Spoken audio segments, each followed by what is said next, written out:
नमस्कार, मैं हूं आपके साथ अभिषेक पाठक। चुनावी रण का एक और किस्सा लेकर मैं आपके समक्ष हाजिर हूं। आज हम बात करेंगे भगवान राम के कर्म क्षेत्र का पहला पड़ाव बक्सर लोकसभा के बारे में। इस क्षेत्र की सांस्कृतिक इतिहास की बात करें तो राम से लेकर विश्वामित्र और देवी अहिल्या तक का नाम जुड़ता है। शहर के कुछ और भी नाम कहे जाते हैं, जैसे सिद्धाश्रम, तपोवन और व्याघ्रसर।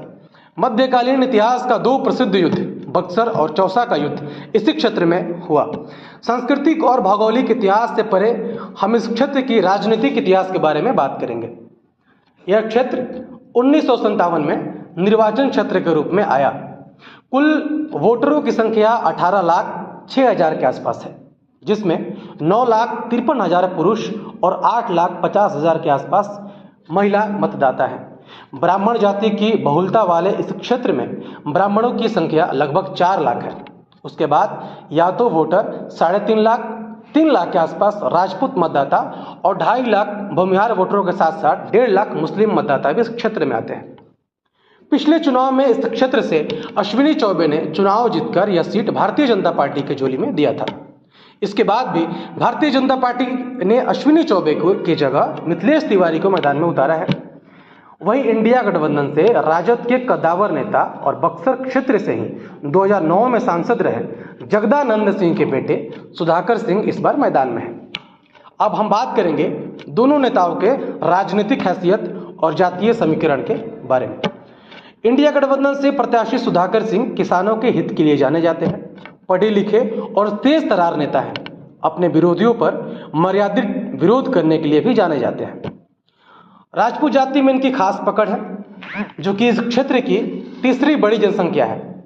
सुधाकर सिंह के सकारात्मक पक्ष की बात करें तो राजपूत जाति इनके ऊपर एक बार विश्वास करती है, जो कि सामान्यतः बीजेपी की कोर वोटर कही जाती है।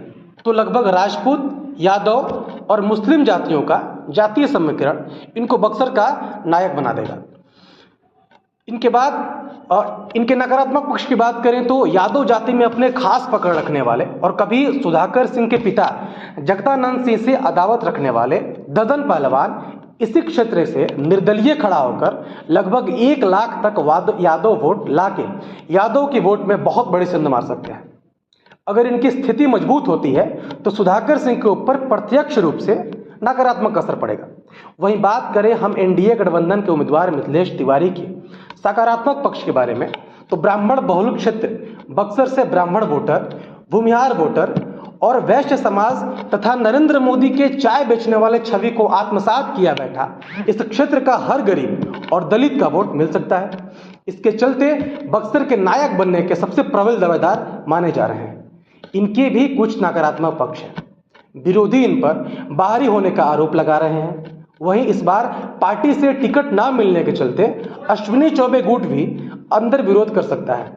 इसके साथ ही वीआरएस लेकर पिछले 1 साल से इस क्षेत्र में जनता के बीच अपनी प्रसिद्धि बनाने में लगे आईपीएस आनंद मिश्रा भी अगर ब्राह्मण मतदाताओं के सेंध मारते हैं तो प्रत्यक्ष रूप से मिथिलेश तिवारी के लिए परेशानी का विषय है। मोटा मोटी इन सारे समीकरणों को आपके समक्ष रखा। अब देखना यह लाजमी होगा कि कौन बक्सर के रण में राम बनकर उभरेगा और किसके सर मारी चोर तड़का का मुकुट सजेगा। अगले अंक में किसी और सीट का चुनावी समीकरण लेकर हाजिर होंगे। धन्यवाद।